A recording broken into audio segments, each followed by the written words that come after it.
আসসালামু আলাইকুম viewers, welcome back to my channel. কেমন আছেন সবাই? আশা করি অনেক অনেক ভালো আছেন। আজকে আমি তৈরি করে দেখাবো বাংলাদেশি চাইনিজ রেস্টুরেন্ট স্টাইলে চিকেন সিজলিং। আর এটা আমি আজকে করে দেখাবো সিজলিং বোর্ড ছাড়াই। যাদের কাছে সিজলিং বোর্ডটা নেই তারা খুব সহজেই এটা তৈরি করে নিতে পারবেন আমার রেসিপিটি ফলো করে। তো চলুন আমার রেসিপিটি শুরু করা যাক। আমি এখানে প্রথমে চিকেন নিয়ে নিয়েছি। এখানে রয়েছে 1 কেজি মুরগির মাংস, হাড় ছাড়া এবং হাড় সহ সবগুলোই। একটু এরকম সাইজে করে কেটে নিয়েছি, বেশি ছোটও না আবার বেশি বড়ও না, আপনারা এইভাবে কেটে নেবেন। কারণ বাংলাদেশি চাইনিজ রেস্টুরেন্টের সিজলিংগুলোতে এরকম সাইজেই থাকে চিকেনগুলো। এবার এর মধ্যে আমি প্রথমে দিয়ে দিচ্ছি আদা রসুন বাটা 2 চামচ। আমি এখানে দুটো একসাথে পেস্ট করে নিয়েছি, আপনারা চাইলে আলাদা আলাদাও দিতে পারেন। তখন দেবেন আদা 1 চামচ আর রসুন 1 চামচ, তাহলেই হয়ে যাবে। এবার এর মধ্যে সয়া সস দিয়ে দিচ্ছি 1 চামচ। এর মধ্যে ভিনেগার দিয়ে দিচ্ছি 1 চামচ, হোয়াইট ভিনেগার মানে সাদা সিরকাটা। এবার এর মধ্যে কর্নফ্লাওয়ার দিয়ে দিচ্ছি 1 চামচ। এর মধ্যে দিয়ে দিচ্ছি 1 চামচ ময়দা। এবার এর মধ্যে কালো গোলমরিচের গুঁড়া দিচ্ছি 1/4 টিস্পুন, সাদা গোলমরিচের গুঁড়ো দিচ্ছি 1 চিমটি পরিমাণে। এবার এর মধ্যে দিয়ে দিচ্ছি 2 চামচ পানি। এবার এটাকে মেখে নিতে হবে, সবকিছু ভালোভাবে মিশিয়ে নিতে হবে। এবার সেই চিকেনগুলো ভাজার জন্য আমি চুলা একটা কড়াই বসিয়ে নিয়েছি। এর মধ্যে পরিমাণ মতো তেল দিয়ে দিলাম, প্রায় 1/2 কাপের মতো সয়াবিন তেল দিয়েছি। তেলটা গরম হয়ে গেছে। এবার এর মধ্যে দিয়ে দিচ্ছি যে মেখে রাখা চিকেনটা। এবার এগুলো একটু নেড়ে চেড়ে দিচ্ছি।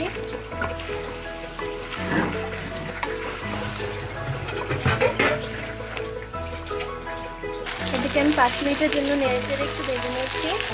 এগুলোকে আরও কিছুক্ষণের জন্য নেড়ে চেড়ে ভেজে দিতে হবে, যতক্ষণ না পর্যন্ত এগুলো ভালো করে কুক হয়ে যায়। আমি অনেকক্ষণ ধরে গোল্ডেন ব্রাউন কালার করে ভেজে নিচ্ছি। আর হ্যাঁ, আমি একটা জিনিস দেখাতে তো ভুলে গিয়েছিলাম, আমি কিন্তু ম্যারিনেট করার সময় এগুলোতে একটু লবণ দিয়েছিলাম। আপনারা আপনাদের স্বাদ অনুযায়ী লবণটা দেবেন, সেটা আমি দেখাতে পারিনি, ক্যামেরাটা অফ হয়েছিল। তো এখন বলে দিলাম।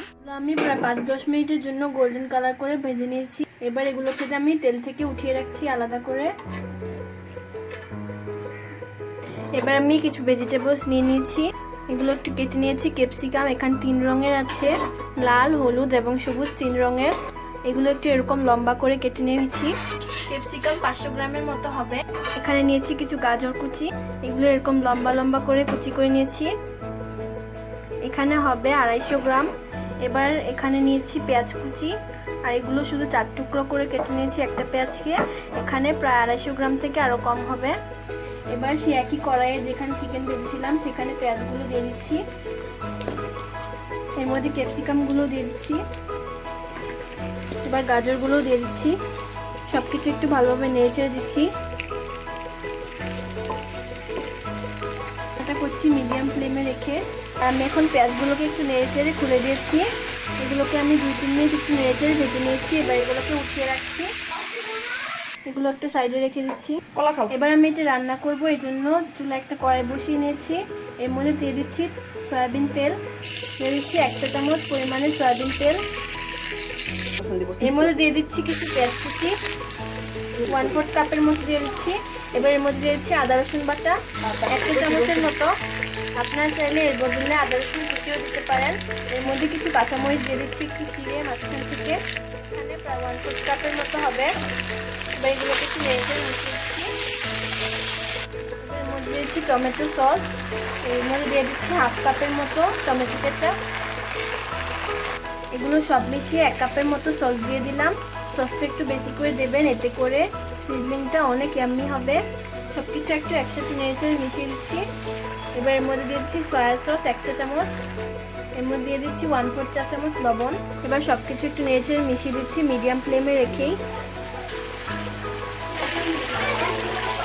2-3 মিনিট একটু নেড়ে দিলাম। এবার এর মধ্যে আমি সেই চিকেনগুলো দিয়ে দিচ্ছি, ভেজে রাখা চিকেনটা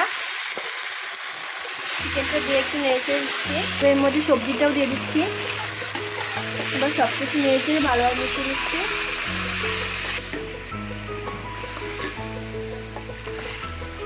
সব কিছু ভালোভাবে নেড়ে 2-3 মিনিটের জন্য একটু রান্না করছি। এটা এখন একদম রেডি। এগুলোকে আমি এবার নামিয়ে নিচ্ছি চুলা থেকে।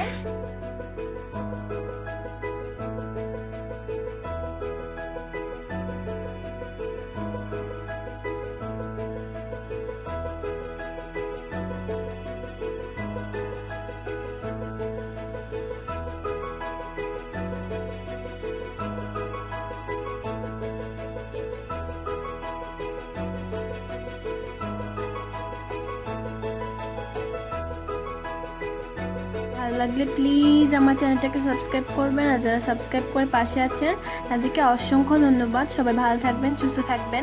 Thank you so much for watching. আল্লাহ হাফিজ।